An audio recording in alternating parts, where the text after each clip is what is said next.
This episode is brought to you by 5 Bullet Friday, my very own email newsletter. It's become one of the most popular email newsletters in the world with millions of subscribers, and it's super, super simple. It does not clog up your inbox. Every Friday, I send out 5 bullet points, super short, of the coolest things I've found that week, which sometimes includes apps, books, documentaries, supplements, gadgets, new self-experiments, hacks, tricks, and all sorts of weird stuff that I dig up from around the world. You guys, podcast listeners and book readers, have asked me for something short and action-packed for a very long time, because after all, the podcast, the books, they can be quite long. And that's why I created 5 Bullet Friday. It's become one of my favorite things I do every week. It's free. It's always going to be free. And you can learn more at tim.blog/Friday. That's tim.blog/Friday. I get asked a lot how I meet guests for the podcast, some of the most amazing people I've ever interacted with. And little known fact, I've met probably 25% of them because they first subscribed to 5 Bullet Friday. So you'll be in good company. It's a lot of fun. 5 Bullet Friday is only available if you subscribe via email. I do not publish the content on the blog or anywhere else. Also, if I'm doing small in-person meetups, offering early access to startups, beta testing, special deals, or anything else that's very limited, I share it first with 5 Bullet Friday subscribers. So check it out, tim.blog/Friday. If you listen to this podcast, it's very likely that you'd dig it a lot. And you can, of course, easily subscribe anytime. So easy peasy. Again, that's tim.blog/Friday. And thanks for checking it out. If the spirit moves you. Optimal minimal. At this altitude, I can run flat out for a half mile before my hands start shaking. Can I answer your personal question? Now would seem an appropriate time. What if I did the opposite? I'm a cybernetic organism, living tissue over metal endoskeleton. Ferriss Show. Hello, boys and girls. This is Tim Ferriss. Welcome to another episode of The Tim Ferriss Show, where it is my job to deconstruct world-class performers of all different types, to tease out the routines, habits, and so on that you can apply to your own life. This is a special inbetweenisode, which serves as a recap of the episodes from the last month. Features a short clip from each conversation in one place, so you can jump around, get a feel for both the episode and the guest, and then you can always dig deeper by going to one of those episodes. View this episode as a buffet to whet your appetite. It's a lot of fun. We had fun putting it together. And for the full list of the guests featured today, see the episode's description, probably right below wherever you press play in your podcast app. Or as usual, you can head to tim.blog/podcast and find all the details there. Please enjoy. First up, Dr. Andrew Huberman, neuroscientist and tenured professor in the Department of Neurobiology at Stanford University's School of Medicine. I've doubled down on the idea, which perhaps I stated last time we spoke and perhaps not, but I certainly believe that our state of mind and body at any point in time is strongly dictated by our state of mind and body in the hours and days prior to that. And on the one hand, people are going to hear that and say, well, duh. You know, if you're sleep deprived, you're going to feel like garbage. And if you're well rested, you'll feel great. That's kind of the top contour of it. But when one looks at the neuroscience, for instance, of sleep, you start to realize that, you know, the amount of rapid eye movement sleep that you're going to get in any 90-minute bout of sleep, because your sleep is broken up into these 90-minute segments, more or less, is strongly dictated by the ratio of slow wave sleep, aka deep sleep, and rapid eye movement sleep that you had in the previous 90-minute bout. And then when you start to look at the research in terms of waking states, you start to find that your ability to be focused, say for a bout of work in the morning or the afternoon, or a creative brainstorm session, or I don't know, to maybe drill into some personal issue that you're dealing with during therapy or just on a walk or while journaling, is not a square wave function. You know, none of us should sit down and expect ourselves to just drop into that state. Much of our ability to move into that state effectively, whatever effective means, right? Whatever the target or goal of that bout, as I'm calling it, is going to be dictated by what happened in the previous moments and hours. And so when I zoom out from that, what I've doubled down on is this idea that there are just a core set of foundational things that we have to re-up every 24 hours.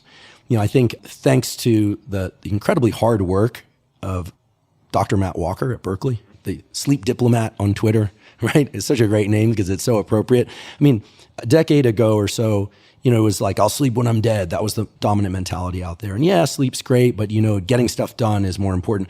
I mean, Matt has really impressed on everybody that our mental health, our physical health, and our ability to perform is so strongly dependent on our ability to get quality sleep. Maybe not every night of our life. I mean, we have to be realistic, but that sleep is vital. So, a hat tip isn't sufficient. So sleep is critical, but sleep is just one of about, I would say, 5 things that really set the buoyancy or the foundation upon which our nervous system is able to accomplish these transitions that I'm talking about at all. And those 5 things are sleep. In the absence of quality sleep over 2 or 3 days, you're just going to fall to pieces. In the presence of quality, sufficient sleep over 2 or 3 days, you're going to function at an amazing level. There's a gain of function and a loss of function there. Right? It's not just if you sleep poorly, you function less well. You sleep better, you function much better. So sleep, I would say, is at the top of the list. Nutrients, and there you can think macronutrients. And so your carnivores are only eating meat, and your vegans are only eating plants, and your omnivores, which is I think probably 90% of the world, is eating a combination of those. But, quality nutrients, I think when I look at all of the nutrition literature and arguments out there, it seems that everyone can agree on one thing, which is that probably 80% or more of our nutrition should come from unprocessed or minimally processed sources. Minimally processed would require some cooking, but could survive on the shelf, as opposed to packaged foods or highly palatable foods. So you've got sleep, nutrients, but then we should also put in micronutrients. And this is where maybe we'll get into a discussion about supplementation. I think that there's supplementation or supplements is a bit of a misnomer because it implies vitamin supplements. And people say, well, can't you get all that from food? Or that whey protein, isn't that just food? Wouldn't you be better off with a chicken breast? Okay, well then when you talk about convenience and absorption, okay. But then there's this huge category of things, ranging from the kind of esoterically named things like ashwagandha and shilajit and tongali and Fadogia agrestis, right? I mean, it sounds exactly all the herbal stuff, right? You're not going to get that from food. So should we call them supplements at all? So let's just say the second thing is nutrients, and that includes macronutrients, and that includes micronutrients as well. So those 2 things. Then the third would be movement. And this has also been an enormous transition in the last, I think, just 5 years, which is not just for people interested in bodybuilding or powerlifting or for competitive athletes, but now it seems everybody, including the elderly, understand that you need a combination of cardiovascular exercise and you need resistance training, whether or not it's with body weight or weights or machines, et cetera, that you need both. I mean, not a week goes by without seeing an article in one of the major publications out there, standard media, let's call it traditional media, we'll be nice to them, traditional media, that highlights some study showing that, resistance training in elderly people can offset Alzheimer's, or as our friend Peter Attia has pointed out so many times, that many of the end of life creating injuries are due to older people stepping down, the eccentric movements. Okay, so you need movement. That's the third category. Fourth, I will argue, and I like to think that maybe I've helped this movement, if you want to call it that, is light. In particular, sunlight in the early part and throughout the middle of the day, and trying to minimize the amount of artificial light that you're exposed to in the evening and late night hours, most of the time, because you have to live life. Just fundamental. I think the last category that's important is social connection, aka relationships. Let's just call it relationships, because that can include relationship to self. So those things set up the core foundation. And I think one way to think about them is just as a list. Another is to think about them in terms of a schedule basis. And that's how I've really doubled down, is I realize that every 24 hours, I need to invest something into each one of those things. So I think that 10 years ago or 5 years ago or even 2 years ago, I used to think, okay, like what's the workout split? Or how am I going to eat for the next couple of months? What am I trying to optimize for? Is it muscle? Is it fat loss? Is it just maintaining? Is it energy? Is it focus? That's all fine and good. But sleep, nutrients, exercise, light, relationships, those really establish the foundation of what I consider to be all of the elements that create our ability to move as seamlessly as possible between the states that we happen to be in and the states we desire to be in. And when I zoom out and I think about what are the major struggles that and it seems most everyone deals with. It's like how to get more focused. Okay, so we can talk about what do you take? What's the supplement? But you have to say, well, how are you sleeping? Have you done any exercise? You really always find yourself, or I find myself, taking 10 steps back and then moving through the sequence of 5 things before you can even begin to talk about whether or not taking 300 or 600 milligrams of alpha GPC and how often to do that and does it work and yes, it works, et cetera. But those things really set the foundation. And so I like to think of those 5 things every single day. You have to re-up on sleep every 24 hours, or try to. You have to re-up on movement every 24 hours. You can go a day or so immobile, but you better move the next day, right? And ideally you're moving 7 days a week. Doesn't necessarily mean train to failure and running marathons 7 days a week. You can Goggins your life, or you can not Goggins your life. For those of you who don't know, I'm referring to David Goggins there, by the way, who seems to never stop moving. Although I just learned meditates 2 hours every night. Every night. And I'm inclined to believe when he says that he indeed does that. You need nutrients, even if they come from stored sources, even if you're going to fast. You're going to fast for a day or two? Okay, fine. I've done that. I know you've done that. I would put hydration under nutrients too. So you can derive nutrients from stored fat, protein, et cetera, glycogen. Light you're going to need that every 24 hours. You're going to need sunlight, even if through cloud cover. And you're going to want to avoid bright artificial lights at night. Not every night, but most nights of your life. And then that relationships one is the one that maybe we can go into in a little bit more depth at some point, but it requires focus. It requires attention every 24 hours. Now, that doesn't necessarily mean you have to see friends, talk to friends, text friends every 24 hours. Some people are far more introverted than others. But then you're working on your relationship to yourself in that solo time, and hopefully when you're spending time with others as well, that has some internal repercussions. So if I've doubled down on anything, it's the understanding that there is no so-called optimization. There is no real interest, at least from me, in trying to layer in other things unless I'm paying attention to each and every one of those things every 24 hours.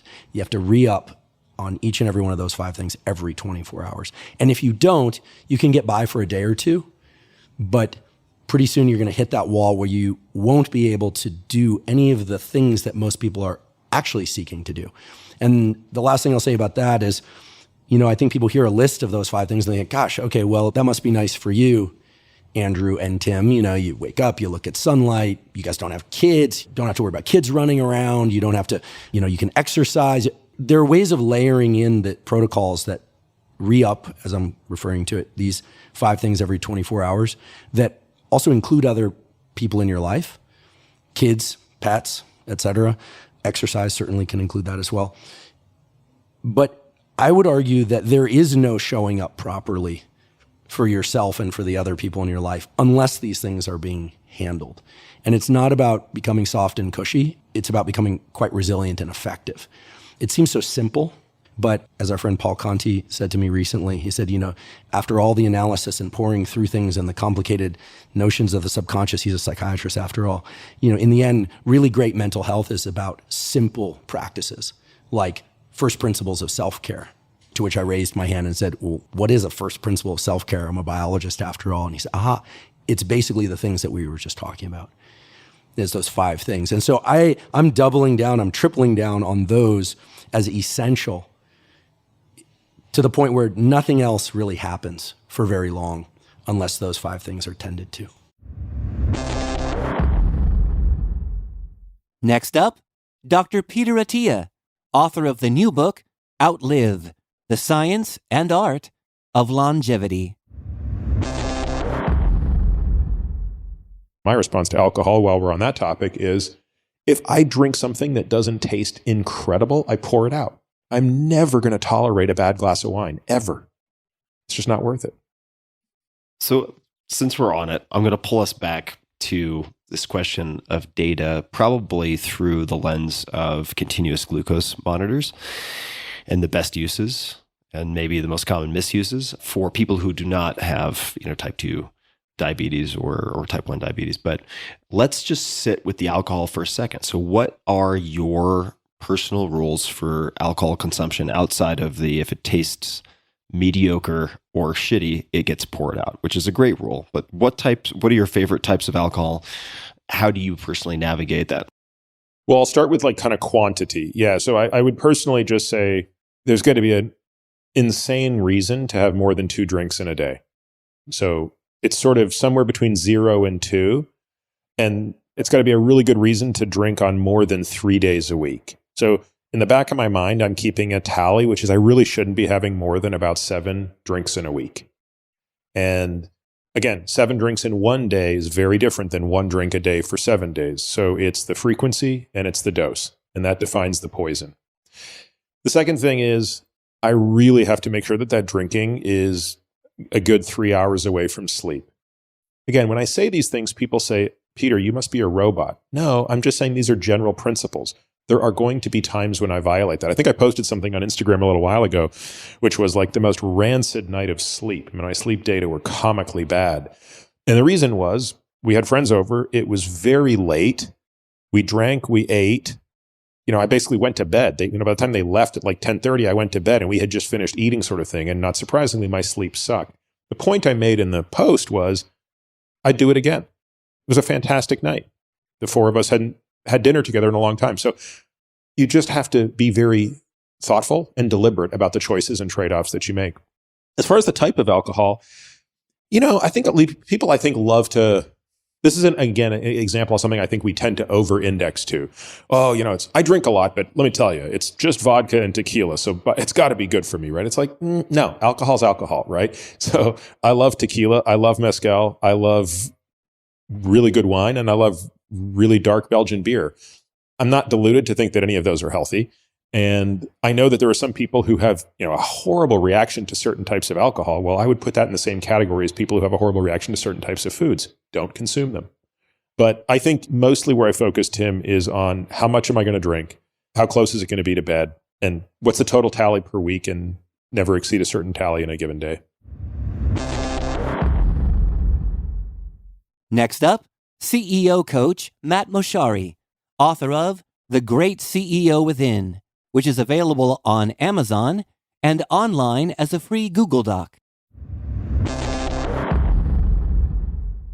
One of the things I've noticed that I do different than others is this, what I call bias to action. Like, we're not going to leave a conversation without you having at least 1, 2, or 3 actions to take, because I think this time spent together is so expensive for you, for me, frankly, that if we're just going to think deeply about things, come to answers that are likely, very likely to work, and then not turn them into actions and do them, and me not follow up and specifically see if you did them, but then just go to another meeting 2 weeks from now and start all over a super expensive time and ideate, but not have done anything in between, to me is just like my stomach curls when I think about that. So my coaching is all about driving towards an action.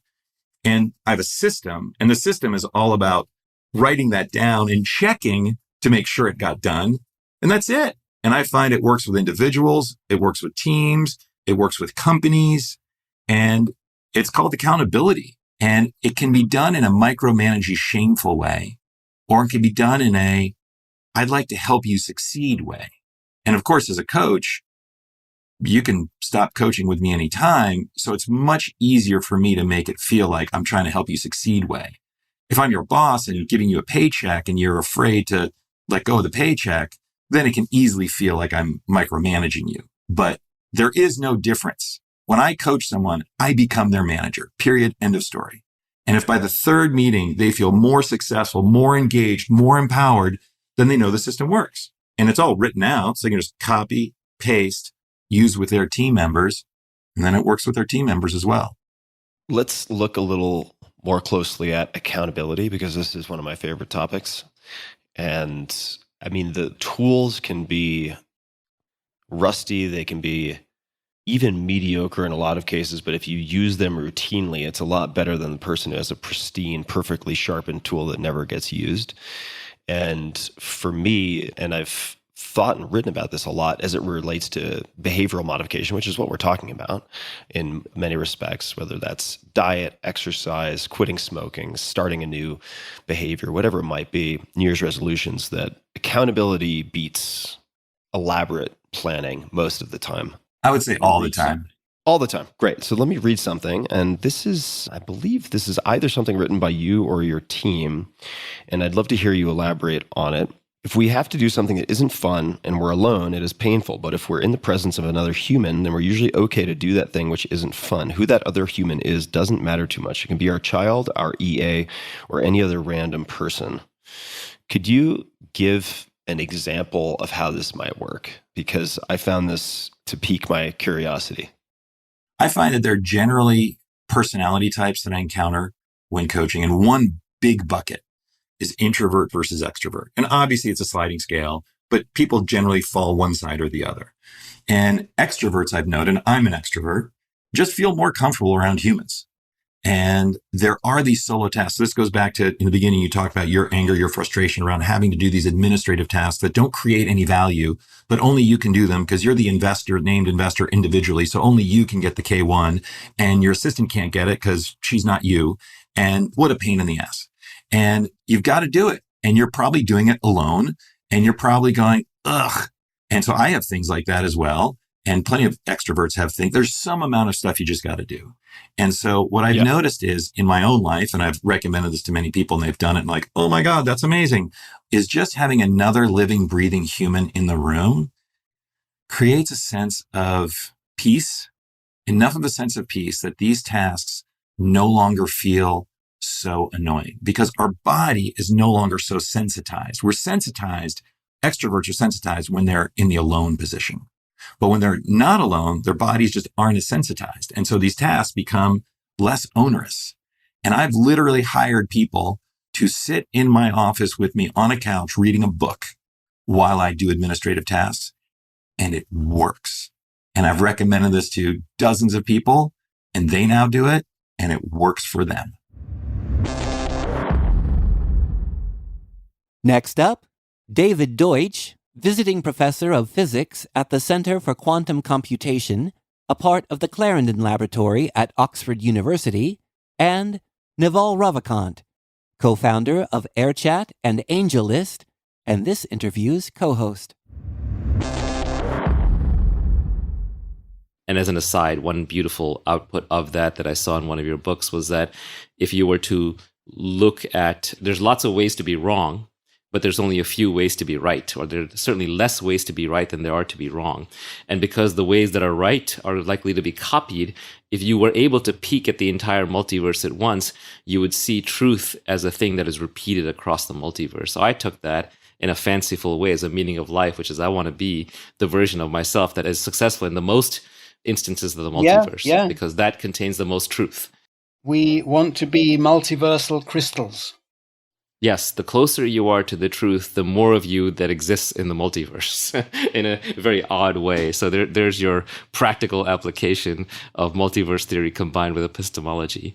But out of this also came all kinds of other interesting outputs. I really encourage people to read The Beginning of Infinity, at least the first 3 chapters, which I think are an easy read before you even get in the physics part, where you talk about wealth and resources. Can you give us your definition of wealth? And then as a follow-up to that, I think naturally comes, are we running out of resources? Wealth is not a number. I don't think it can be characterized very well by a number. It is a set. The set of all transformations that you are capable of bringing about, that is your wealth. And obviously, if optimism is true, then there's no limit to wealth. And at any one time, there is a rough correlation between the wealth, that is the set of all transformations that you could bring about, and other things that aren't very fundamental, like the amount of money you have, or the amount of energy you control, or the amount of land you control, or the amount of power you have, and so on. But those are not fundamental. They are all outgrown eventually by the growth of knowledge. So at the moment, if you have a lot of gold, you can bring things about by exchanging the gold for knowledge that other people have. If you want a painting of yourself, you can hire a painter to make the painting of yourself, even if you couldn't. But in the long run, gold won't do that, because in the long run, some other knowledge that is growing will be able to get gold from an asteroid, and then gold will become cheaper and cheaper and cheaper, and artists will no longer accept gold ultimately, what they will accept, and it's also true today, because the economy is a rather imperfect way of accounting for knowledge creation. It's true that it's rather imperfect, so people can acquire money and power and so on, sometimes without creating much knowledge. But again, in the long run, that is not true. So in the long run, the only thing you could pay the artist with would be more knowledge, kind of knowledge that he's not good at creating. And I love how deep this explanation is. I love the reach of it, because it also applies at the civilizational level. As a civilization figures out how to make more and more transformations, everybody gets wealthier. Wealth is a byproduct of knowledge. And because we can do anything and figure anything that's not constrained by the laws of physics, that wealth is unlimited, just like knowledge is unlimited. And even things that before were not considered wealth, we can transform into sources of wealth through new knowledge. So this idea has tremendous reach, much deeper than I think even just the first definition would imply if one thinks it through. And as somebody who personally spent a lot of time thinking through wealth creation, it was staggering to me how good of a definition this was, to the point where I've replaced my previous definitions with this one. Yeah, that's nice to hear, yeah.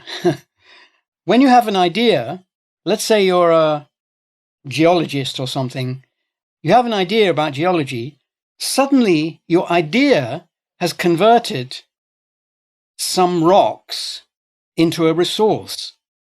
And you haven't even touched it yet. The rock has been converted into a resource without anyone ever touching it.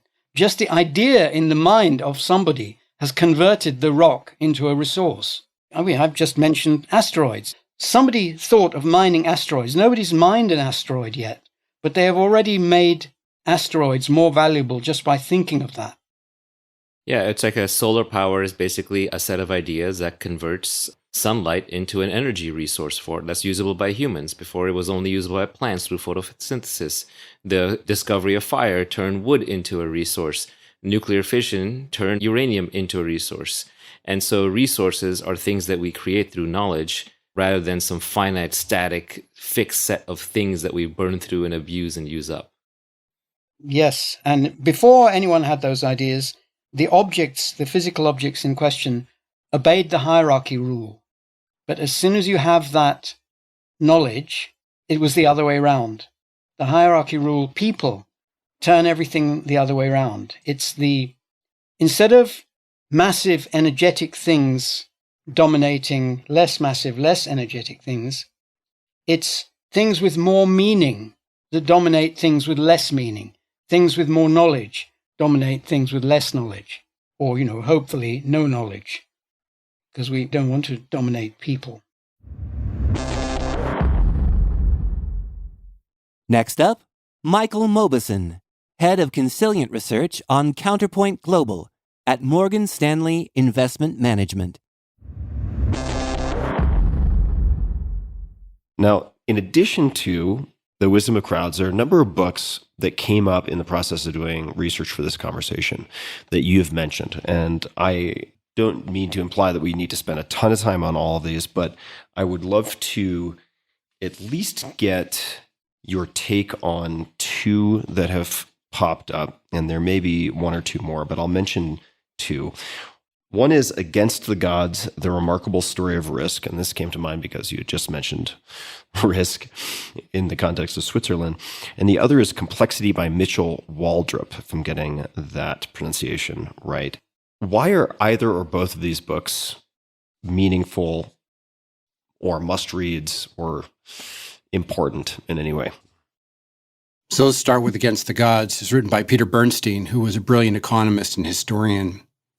And it is the history of human understanding of risk. So it's a fascinating thing. Now, I'll just say that, broadly speaking, I think understanding the history of ideas is incredibly valuable in pedagogy, generally speaking, right? So if I'm talking about an idea or I'm using an idea today, I think it's very helpful to understand where it came from, who were the propagators, what were their blind spots, where did they take a turn one direction where they could have gone a different direction, and so forth. And so Bernstein just brilliantly lays this out in Against the Gods, and he was a wonderful writer. It's a very interesting book. By the way, he also wrote a book called Capital Ideas, which basically does the same thing for the history of finance. So Peter Bernstein, that is money. And if anybody's interested in the idea of how we understand risk, and this goes back to the Bernoullis in the 1700s up to relatively modern times, it's a fabulous book. I'll give one other backup, one little step on this, which is, it's a book I almost never talk about. But one day when I was a food analyst, I was visiting a money management firm. It was actually the state of Michigan, the pension fund state of Michigan. And I was in the waiting room, literally waiting for my meeting. They had a bunch of books, and I just strolled over there, and I picked up a book called Bionomics by a guy named Michael Rothschild. I don't think anybody's, I mean, I think it's a somewhat obscure book.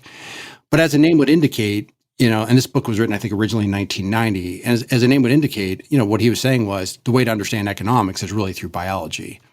And, starting really in the late 1800s, but into the early 20th century, economics became very mathematized. And in fact, there's a wonderful book called More Heat Than Light by a professor named Phil Murwowski, which documents how economists literally, and I mean literally, mapped over equations from Newtonian physics to basically give economics street cred. So economics and finance went sort of this mathematical / physics envy route versus going more biological. And, I think that in retrospect, you could sort of say that biological way would have been a very logical way to go, or as logical, albeit not as mathematically straightforward or tractable. So I've read this book, Bionomics, and I'm like, this is like so cool. And the guy sort of opens the book by saying, hey, you can't really understand economies unless you understand sort of evolution and so forth. So I was very drawn to all that. So that's the backdrop. I'm like sort of primed. I'm thinking about this idea. And then along comes Waldrop's book, Complexity. And this is really the story of the founding of the Santa Fe Institute. And by way of background, the Institute was founded in 1984 by a number of scientists who felt, and very prominent scientists, many Nobel Prize winners, who felt that academia had become too siloed, right? So the physicists hung out with the physicists, and the economists with the economists, and the chemists with the chemists. But again, most of the interesting problems in the world were really at intersections of these disciplines. And gee, wouldn't it be awesome if we got these different scientists to hang out and talk to one another? And so this is how this thing got going in some of the early conferences. For example, one of them was the economy is a complex adaptive system, right? So the idea of economics being in there early on was early days. And so why this book is so, I think, still to this day kind of exhilarating is because you read about these scientists and how they were coming up with ideas that were far from the mainstream. And when we look back on them now, many of them have become much more mainstream ideas, but it was super cool. And so one of the main protagonists, I think the book does open with a story, is Brian Arthur, who's an economist now. And, Brian was promoting this idea of increasing returns. Now, if you've taken economics, microeconomics at any point, you learn about decreasing returns, right? So if Tim's lemonade stand's super profitable, Michael will open up a lemonade stand right next door, charge slightly lower prices, and so you'll become less profitable, and then you'll have to match my prices and so forth, and we'll compete our way down to less profitability, so decreasing returns. And Brian pointed out that under certain circumstances, there were these increasing returns. There were sort of these winner-take-all effects. This is now, again, he was writing about this in the 80s and 90s, completely heretical. And by the way, like basically the mainstream economists wanted nothing to do with it. Waldrop, and I think in a very engaging way, describes how all these ideas developed. And so if you said at the Santa Fe Institute, is there a unifying theme? It would be sort of this idea of a complex, adapting, evolving system is a way of thinking about it. So those would be my answers. Those are two wonderful things. And, my oldest son, before he went off to college, he did a gap year. And I thought, what would be a list of books that would be really great for him to read and internalize. And, I think we had a list of 15 or 20 books, but these were both on that list because I just think it's super cool to understand the history of ideas. And by the way, as a teacher, if you're ever teaching something, I think it's just super helpful to know where it came from. Like, what is the genesis of this? By the way, there are a couple of things that I'm actually trying to track down now. These are specific finance type of things. And I'm having a hard time finding the first person that come up with it. So it's kind of cool, right, to sort of go on these little wild goose chases. Last but not least, performance coach Dr. Kelly Starrett, author of the new book, Built to Move, the 10 Essential Habits to Help You Move Freely and Live Fully, co-written with Juliette Starrett.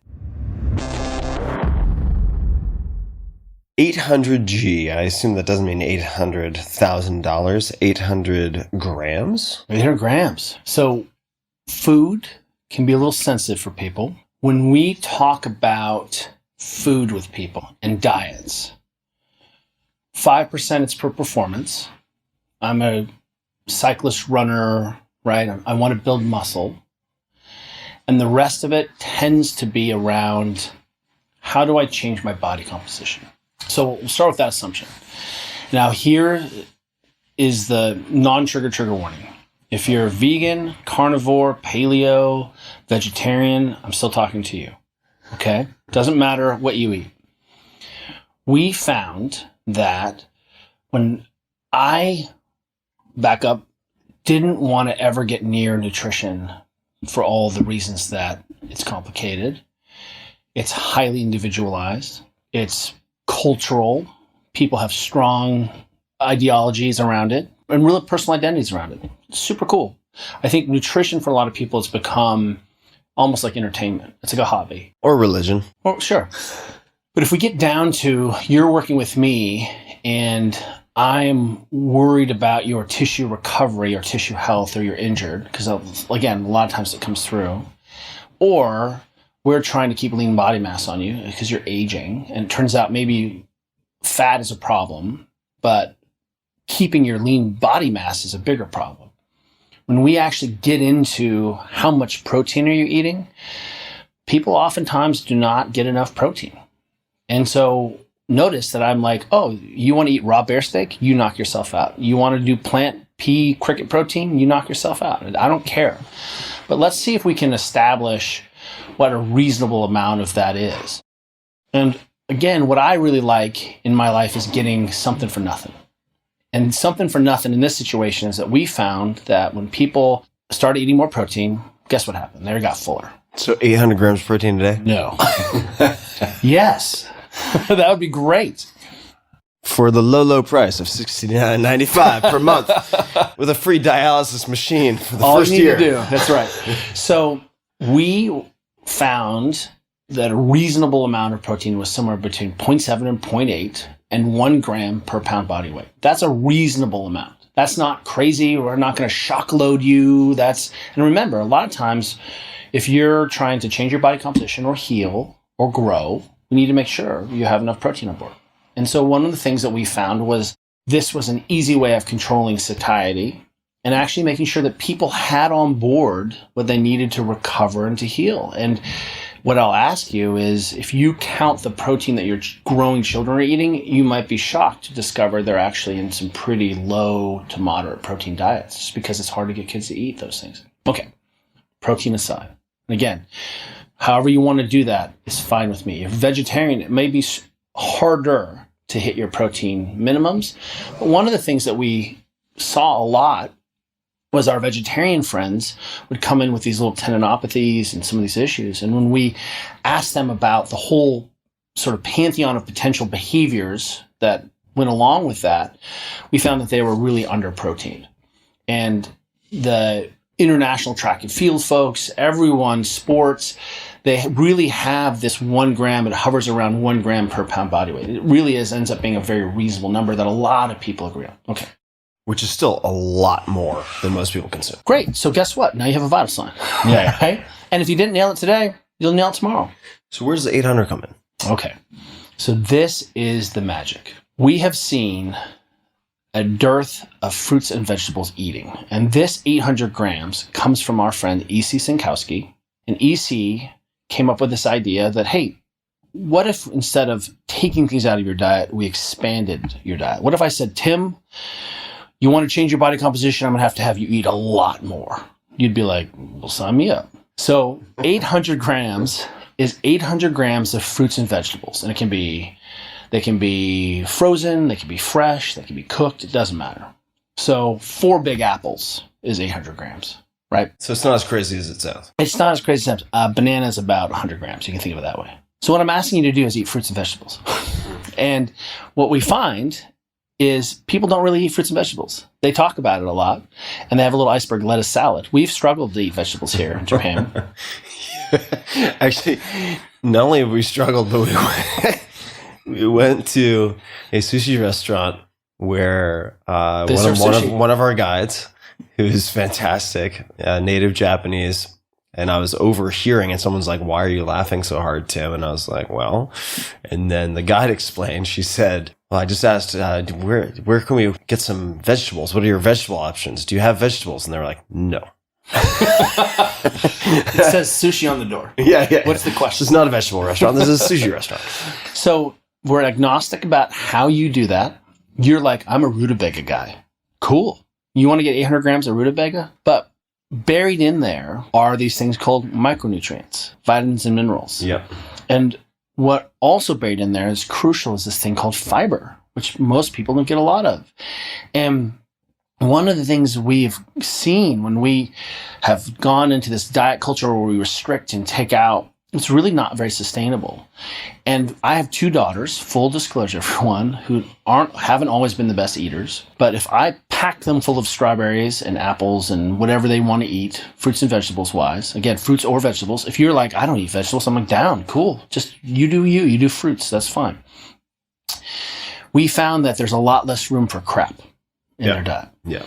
And all of the research is that 800 grams is about this magic number where a lot of really good things happen to you from a health perspective. Fiber, micronutrients. Should you eat the rainbow? Sounds great. Let's eat the rainbow. I try to get 6 to 8 kinds of fruits and vegetables every day. It's kind of a game. And guess what? Tomorrow? 6 to 8 servings? 6 to 8 different types. Oh, types. Yeah. So a grape is one. Then I had some spinach. And trying to eat this diversity. I think it was Kate Shanahan of Deep Nutrition who wrote that we used to eat roughly somewhere between 40 and 50 different kinds of fruits and vegetables every year. Typical person in America. And now it's like 3 or 4. Like we just don't eat a lot of fruits and vegetables. And those 2 things, we find that we have people focus on getting more protein, getting more fruits and vegetables. There's just not a lot of extra room for keto donuts. You know what I mean? Like you're like, holy crap, I'm really like, guess what, everyone? White potatoes, it's a vegetable. Fried potato, not a vegetable, right? We should probably do that. You have been advocating for these very dangerous things called beans for a long time. Oh boy. Internet? You gonna give me a Brian McKenzie TED Talk on beans? No, beans count towards your grams. I'm like, how cool. Redemption. You're eating a thing that's a plant full of plant matter and fiber. That's so great. Let's eat more beans, right? And like, I think, yes, of course, if you're a person who's like beans cause me anxiety, I'm not trying to be beanist here, but if that's you, you're excused from eating beans. And that's what I want to give people permission is saying, hey, I understand you don't like these things. What else can we open up to? 800 grams of kiwi fruit. Do it. Do it. And you know what we found is that if you are like, I'm only going to do this with apples, you'll do that for 4 or 5 days and you're like, what else is that? Like, kiwis are super cool. Kiwi every day is a little bit much. And again, we're looking at through this lens, this built to move lens of durability. If we keep lean muscle mass on you and get fiber and micronutrients in you, you're probably going to feel better and do better long haul. And maybe we have all the things your tissues are going to need to repair and heal. And sometimes that is one of our friends described it as supply chain economics of your tissues. There's a reason here in Japan they eat everything. All the collagen, all the skin, all the bones, everything, broth.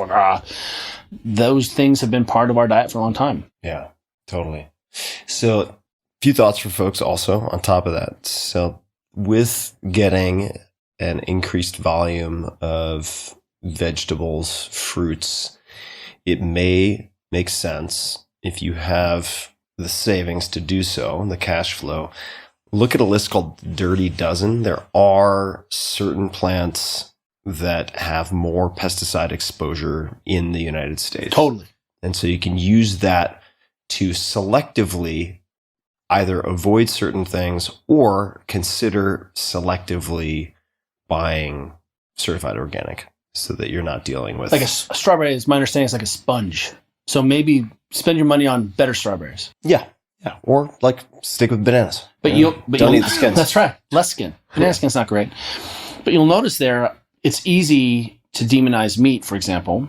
And I didn't even say eat organic meat. I just said whatever you can afford, whatever works in your socioeconomic system, is going to be a better health outcome than not getting enough protein and fruits and vegetables. And now here are the bios for all the guests. I am thrilled to have Andrew Huberman here with me.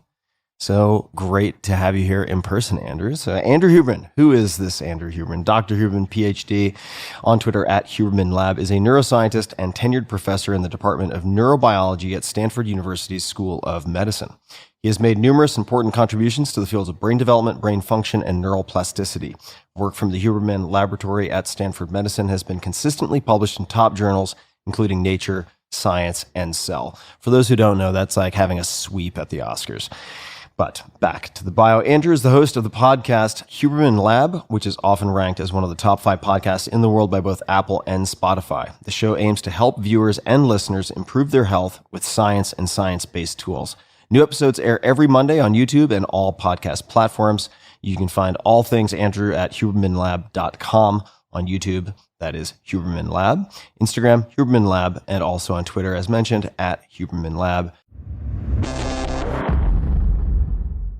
Hello, boys and girls, ladies and germs. This is Tim Ferriss. Welcome to another episode of The Tim Ferriss Show, where it is my job to interview world-class performers, to deconstruct how they do what they do, lessons learned, tools, etc., that you can apply to your own lives. Nowhere is this more true than in this episode where I interview my friend and doctor, Peter Attia, MD. You can find him on Twitter at Peter Attia, MD. He is the founder of Early Medical, a medical practice that applies the principles of Medicine 3.0 to patients with the goal of lengthening their lifespan and simultaneously improving their health span. He is the host of The Drive, one of the most popular podcasts covering the topics of health and medicine. Dr. Attia received his medical degree from the Stanford University School of Medicine and trained for 5 years at the Johns Hopkins Hospital in General Surgery, where he was the recipient of several prestigious awards, including Resident of the Year. He spent 2 years at the National Institutes of Health as a surgical oncology fellow at the National Cancer Institute, where his research focused on immune-based therapies for melanoma. His new book is Outlive, subtitle The Science and Art of Longevity. And on the book page for Outlive, you can find quotes from Stephen Levitt, who is the best-selling author of Freakonomics, from Esther Perel, who no doubt many of you will know, New York Times bestselling author, psychotherapist, and podcast host of Where Should We Begin, Andrew Huberman, who many of you will know also, Hugh Jackman, and others. This is an incredible book. It's taken a long time for Peter to put together, and I'm very excited to have him on the show to discuss not just the book, but everything that went into the book, many different approaches and frameworks you can apply to navigating and improving your own health and health span. You can find him online. I'll give just a few on Instagram at Peter Attia, MD. That's Peter Attia, MD. And on the website, peterattiamd.com, you can find links to the book and many other things. And the practice website is earlymedical.com. My guest today, I would say, is not only a world-class performer, but also one who studies world-class performers, advises world-class performers, Matt Mochary. You can find him on Twitter at Matt Mochary, Mochary, coaches the heads of top Silicon Valley tech investment firms and companies on how to be the best leaders and build the best organizations possible. There are some names you might recognize, including my friend Naval Ravikant, as well as Brian Armstrong of Coinbase, Sam Altman, perhaps best associated or most associated with OpenAI these days. Well done, Sam. And many, many others. His philosophy and method are captured in both the Mochary coaching methodology, which is available as a free Google Doc, and in his book, The Great CEO Within, which is available on Amazon and also online as a free Google Doc. We will link to all of those in the show notes at tim.blog/podcast. And you can also find, I imagine, all of them, I believe, under the top right curriculum at mocharymethod.com. As a former founder, CEO, and investor, Matt knows firsthand the challenges of those roles as well as solutions to the most commonly encountered problems. His coaching is not questions only. There is real guidance. Matt specializes in helping CEOs and their companies or investment firms transition from freewheeling startups to dominant enterprises. First, let me say that one of the secret agendas, not so secret, but I'm not sure I've stated it explicitly, of this podcast is to capture living legends, people who have so much to offer that I want to capture their lessons for posterity. So hopefully millions can learn from them for decades and decades. That is the intention with many of these conversations. And this conversation, I should stress from the beginning, is not for professional philosophers nor for physicists. It doesn't require any hard scientific training. This is for curious people who want to learn to think more clearly, learn more effectively, and perhaps just live more optimistically. And I want to introduce first my co-host, who is really the lead driver. He is the host of this conversation. And I do this when I think it will be most helpful for the listener. And I've done it many times on this podcast. Naval Ravikant, close friend. You can find him on Twitter at Naval, N-A-V-A-L. He is the co-founder of AirChat and AngelList. He's invested in more than 100 companies, including many mega successes, including Twitter, Uber, Notion, Open Door Postmates, and Wish. You can see his latest musings on AirChat and subscribe to Naval, his podcast on wealth and happiness, on Apple Podcasts, Spotify, Overcast, or wherever you get your podcasts. You can also find his blog at nav.al. For more conversations with Naval, you can check out my wildly popular interview with him from 2015, which was nominated for Podcast of the Year. You can learn more about AirChat and Naval and interact certainly at getairchat.com/Naval. The guest today is David Deutsch. You can find him on Twitter at David Deutsch OXF. Last name is spelled D-E-U-T-S-C-H. David is a visiting professor of physics at the Center for Quantum Computation, a part of the Clarendon Laboratory at Oxford University, and an honorary fellow of Wolfson College, Oxford. He works on fundamental issues in physics, particularly the quantum theory of computation and information, and especially constructor theory, which he is proposing as a new way of formulating laws of nature. He is the author of The Fabric of Reality and The Beginning of Infinity, and he is an advocate of the philosophy of Karl Popper. You can find him online at daviddeutsch.org.uk. And I should return to what I stated initially, and that is preserving the lessons of a living legend. David is truly a pioneer in multiple fields, and the hope is that with the help of Naval, because I am in the passenger seat, I am largely silent in this conversation, that Naval can help to tease out counterintuitive learnings that you can apply to your life, and apply to your life in many, many different areas. And to quote Naval, I will say, quote, "I think understanding David Deutsch and Karl Popper is the easiest way to actually get smarter. Fix your epistemology and fix your thinking." So what is epistemology? Briefly, because that term comes up a lot. Simple definition of epistemology is the theory of knowledge, especially with regards to its methods, validity, and scope, and, perhaps this is a key part you want to keep in mind, the distinction between justified belief and opinion. How do you separate fact from fiction? How do you stress test your own beliefs? How do you navigate reality, construct reality in a way that is helpful, optimistic, and constructive? My guest today is Michael Mauboussin, spelled M-A-U-B-O-U-S-S-I-N. You can find him on Twitter, MJ Mauboussin. He is the head of Consilient Research on Counterpoint Global at Morgan Stanley Investment Management. Prior to joining Counterpoint Global, Michael was director of research at Blue Mountain Capital, head of global financial strategies at Credit Suisse, and chief investment strategist at Legg Mason Capital Management. Michael originally joined Credit Suisse in 1992 as a packaged food industry analyst. Some of you long-term listeners will perhaps recognize some of that from my conversation with Bill Gurley, and was named chief U.S. investment strategist in 1999. Michael is the author of many books, including The Success Equation, subtitle Untangling Skill and Luck in Business, Sports, and Investing, Think Twice, Harnessing the Power of Counterintuition, which I've mentioned several times on this podcast, and More Than You Know, Finding Financial Wisdom in Unconventional Places. More Than You Know was named one of the 100 best business books of all time by 800 CEO Read, one of the best business books by Business Week, and best economics book by Strategy and Business. That's in 2006. Michael is also co-author with Alfred Rappaport of Expectations Investing, Reading Stock Prices for Better Returns. Michael has been an adjunct professor of finance at Columbia Business School School since 1993 and is on the faculty of the Heilbronn Center for Graham and Dodd Investing. He received the Dean's Award for Teaching Excellence in 2009 and 2016 and the Graham and Dodd Murray Greenwald Prize for Value Investing in 2021. He earned an AB from Georgetown University and is Chairman Emeritus of the Board of Trustees of the Santa Fe Institute, a leading center for multidisciplinary research in complex systems theory. You can find all things Michael at michaelmauboussin.com. Dr. Kelly Starrett. Who is he? He's one of my favorite performance coaches. I've spent a lot of time with him. When I have problems other people cannot solve, if I have aches and pains, injuries, performance goals perhaps that people can't spec out for me, make sense of, I call Kelly. He's also a treasure trove of one-liners and is hilarious. So I think you'll enjoy our conversation. He has been on the podcast before, is very, very popular. Kelly Starrett, DPT, you can find him on Twitter and Instagram at The Ready State, is, along with his wife Juliet, co-founder of The Ready State. The Ready State began as Mobility WOD in 2008.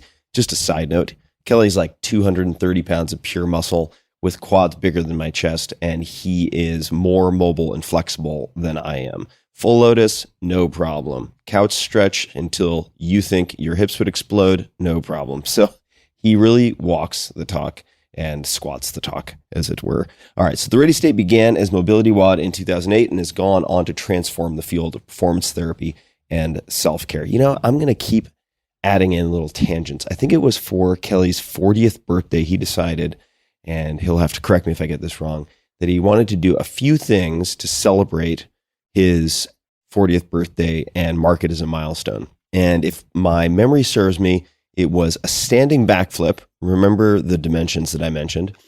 It was running an ultra marathon, the quad dipsy. So look that up. It is no joke. Again, remember his physical dimensions. And then power cleaning something like, I have no idea, 300 pounds, 350 pounds, something outrageous. So that is Kelly Starrett. He is the decathlete of power and mobility. So let's get back to the bio. His clients include professional athletes in the NFL, NBA, NHL, and MLB. That's Major League Baseball for folks outside of the U.S. He also works with Olympic gold medalists, Tour de France cyclists, world and national record-holding Olympic lifting and power athletes, CrossFit Games medalists, professional ballet dancers, elite military personnel, and much more. Kelly is the author of the New York Times and Wall Street Journal bestsellers, Becoming a Supple Leopard and Ready to Run.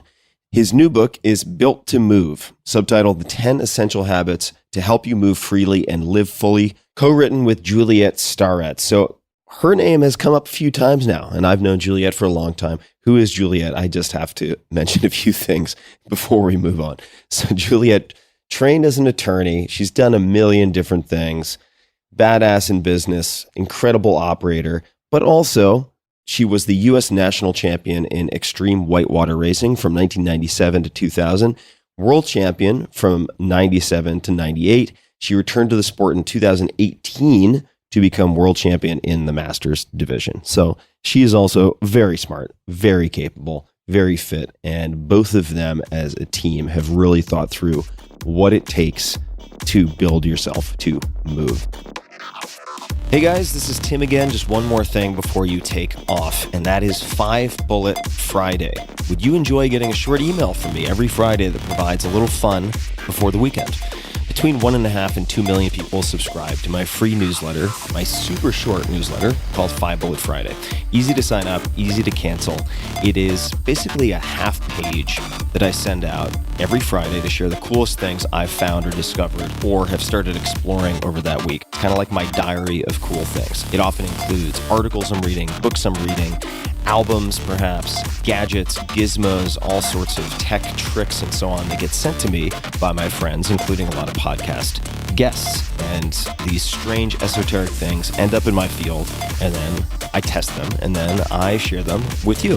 So if that sounds fun, again, it's very short, a little tiny bite of goodness before you head off for the weekend, something to think about.